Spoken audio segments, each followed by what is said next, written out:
فرش پہ طرفہ دھوم دھام، عرش پہ تازہ چھیڑ چھاڑ، فرش پہ طرفہ دھوم دھام، کان جدھر لگائیے تیری ہی داستان ہے۔ مل کے پڑھیں سارے، صلی علی کریمنا صلی علی محمد۔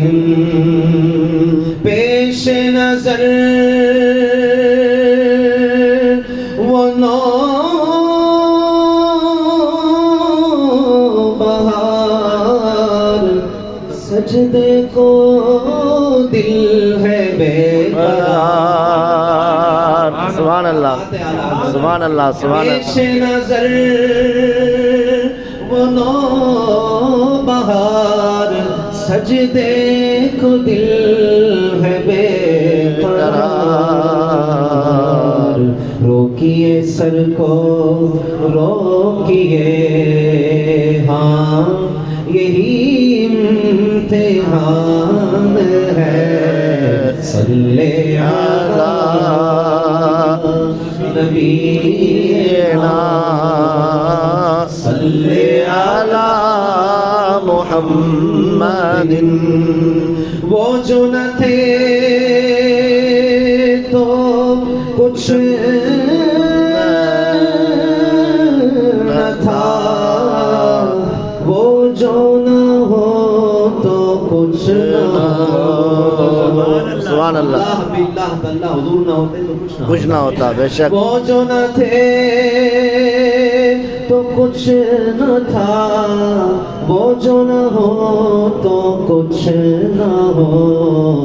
جان ہے وہ جہان کی، جان ہے تو جہان ہے، جان ہے وہ جہان کی، جان ہے تو جہان ہے۔ کل کتنے جہان ہیں؟ سبحان اللہ۔ کل کتنے جہان ہیں؟ حضرت امام غزالی نے لکھا ہے 18,000 عالم ہیں۔ 18,000 جہان اگر باقی ہیں تو فقط نالین مصطفیٰ کے صدقے میں باقی ہیں۔ سبحان اللہ۔ وہ جو نہ تھے تو کچھ نہ تھا، وہ جو نہ ہو تو کچھ نہ ہو۔ جان ہے وہ جہان کی، جان ہے تو جہان ہے۔ خوف نہ رکھ، چونکہ حضور سارے جہانوں کی جان ہے تو ہر عالم کی حضور جان ہے۔ میدان محشر میں بھی حضور کی شان دکھائی جائے گی تو اعلیٰ حضرت کیا کہتے ہیں؟ خوف نہ رکھ رضا ذرا، تو ہے عبد مصطفیٰ، تیرے لیے امان ہے، تیرے لیے امان ہے۔ صلی علی نبینا صلی علی محمد۔ اقبال عظیم صاحب کا بڑا خوبصورت کلام ذہن میں آیا ہے، سبحان اللہ۔ اور یہ وہ شاعر ہیں کہ جن کی آنکھوں کی بینائی آخری عمر میں جاتی رہی، اور انہوں نے خود بھی اس کا ذکر کیا کہ بصارت کھو گئی لیکن بصیرت تو سلامت ہے۔ بصارت کہتے ہیں ظاہری آنکھ کو،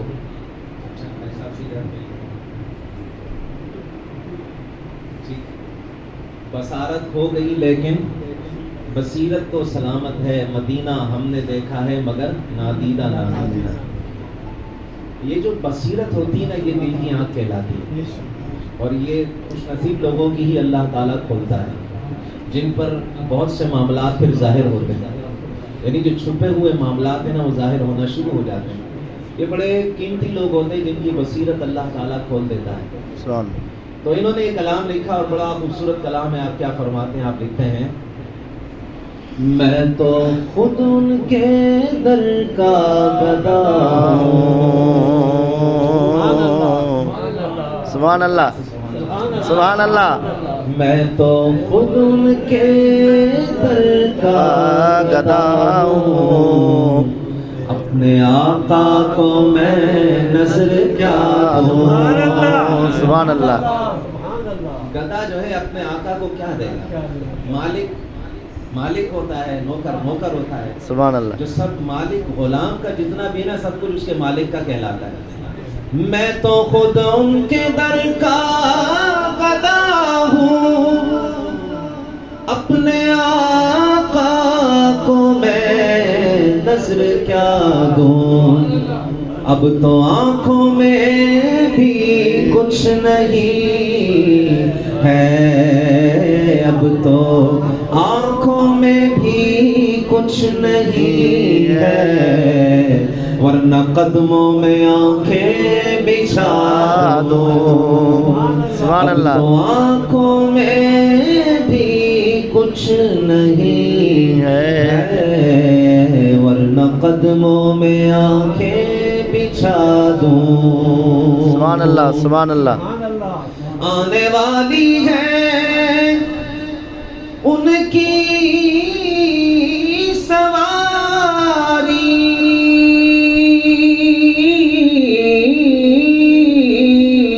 آنے والی ہے ان کی سواری، بھولنا تو کہ گھر گھر سجا لو. سبحان اللہ سبحان اللہ. بھولنا تو کہ گھر گھر سجا لو. میرے گھر میں اندھیرا بہت ہے. یہ استعارہ، یہ ظاہری اندھیرے کی بات نہیں ہو رہی، یہ آنکھوں کی بینائی کی بات ہو رہی ہے. میرے گھر میں اندھیرا بہت ہے، اپنی پلکوں پہ شمع جلا دوں. سبحان اللہ. اور بے نگاہی پہ میری نہ جائے،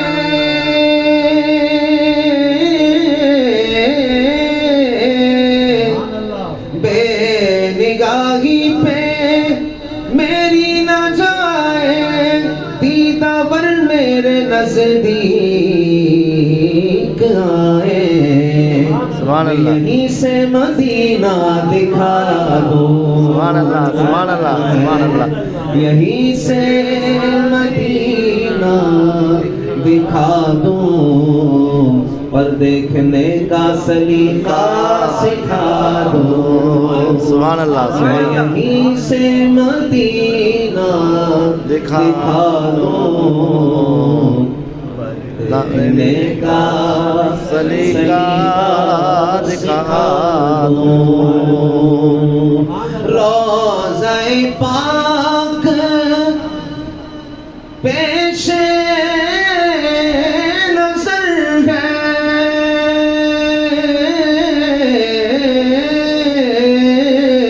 روضہ پاک پیش نظر ہے، سامنے میرے آقا کا در ہے. سبحان اللہ سبحان اللہ سبحان اللہ. سامنے میرے آقا کا در ہے.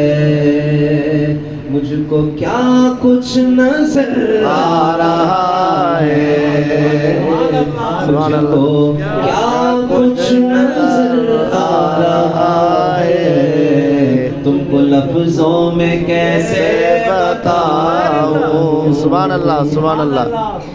صلی اللہ علیہ وآلہ وسلم کی بارگاہ کی حاضری کی جو کیفیات ہے نا، یہ بندہ الفاظ میں بیان کر ہی نہیں سکتا. بندہ 1,00,000 مرتبہ بھی حاضری دینا، ہر مرتبہ اس کو جو کیفیات اس پر ظاہر ہوتی ہیں. جو عاشق ہے نا، حضور کا سچا عاشق، حضور کا سچا غلام، اس پر جو کیفیات اترتی ہیں نا، وہ بیان سے باہر ہے. یعنی آپ کتنی مرتبہ چلے جائیں بارگاہ مصطفیٰ صلی اللہ علیہ وسلم میں، آپ کی کیفیت ایسی ہوگی کہ واللہ آپ کہیں گے کہ مثلا یہ بیان نہیں کی جا سکتی. اور جو بار بار جاتے ہیں ان کے تو تصور میں ہی جیسے ہی حضور کا ذکر ہوگا ان کے تصور میں وہ سارا منظر آ جائے گا. سبحان اللہ. وہ باب السلام سے داخل ہونا, وہ آہستہ آہستہ قدم اٹھاتے ہوئے ریاض الجنہ کے قریب ہونا, اور وہ ریاض الجنہ کو پار کرنا, اب دل کی دھڑکنوں کا بے ترتیب ہو جانا, اور اس کے بعد حضور صلی اللہ علیہ وسلم کی بارگاہ میں حاضر ہو جانا. صوفیہ کرام فرماتے ہیں اگر حضور صلی اللہ علیہ وسلم کی بارگاہ میں حاضر ہو اور آپ کی آنکھوں سے آنسو بہ جائیں, سمجھ جائیں کہ آپ کی حاضری مقبول ہو گئی. سبحان اللہ. سبحان سمجھ اللہ. جائیں کہ حضور علیہ السلام نے خاص نگاہ مار دی آپ پر, توجہ حضور صلی اللہ علیہ وسلم پر ہو گئی. سبحان اللہ. آپ صلی اللہ علیہ وسلم کی توجہ آپ کو حاصل ہو گئی. اور اگر آپ کی آنکھوں سے آنسو نہ نکلے تو پریشان نہ ہو, کریم آقا صلی اللہ علیہ وسلم چاہتے ہیں کہ میرا غلام کچھ دیر اور کھڑا رہے, کچھ دیر اور رک کر آئے. یہ تو کیفیات کی بات ہے نا.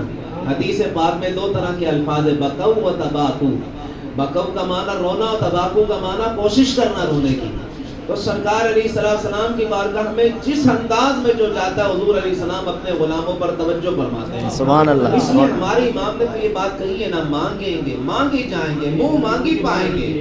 سرکار میں نہ لاہے نہ حاجت اگر کی ہے. اور پھر آخر میں اعلیٰ حضرت تو کمال کرتے ہیں, کہتے ہیں اف بے حیائی یا یہ منہ اور تیرے حضور, ہاں تو کریم ہے تیری خو درگزر کی ہے. سرکار ہم گواروں میں طرز ادب کہاں, ہم کو تو بس تمیز یہی بھیک بھر کی ہے. منگتا کا ہاتھ اٹھتے ہی داتا کی دین تھی, دوری قبول عرض میں بس ہاتھ بھر کی ہے. یہاں سرکار کی بارگاہ میں عرض کی, وہاں حضور علیہ السلام کا کرم وہاں اپنے غلام پر ہو جاتا ہے. تو اب یہ حضرت اقبال عظیم صاحب نے تصور میں یہ بات کہی کہ روزہ پاک پیش نظر ہے, تو آنکھوں سے آنسو نکل گئے.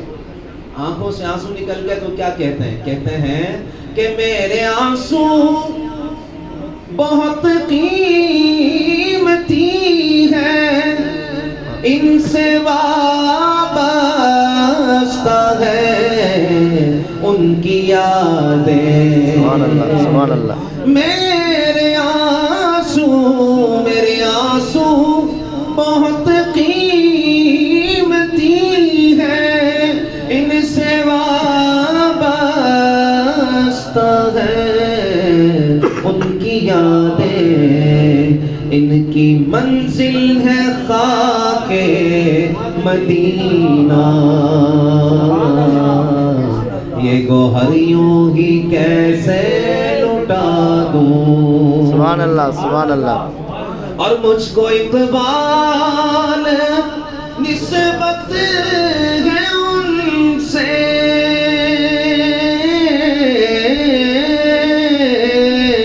مجھ کو اقبال نسبت ہے ان سے, جن کا ہر لفظ جانے سخن ہے, جن کا ہر لفظ جانے سخن ہے. میں جہانات ان کی سنا دوں, میں جہانات ان کی سنا دوں, ساری محفل کی محفل جگا دوں. سبحان اللہ. سبحان اللہ. میں تو خود ان کے در کا گدا ہوں, اپنے آقا کو میں نظر کیا دوں.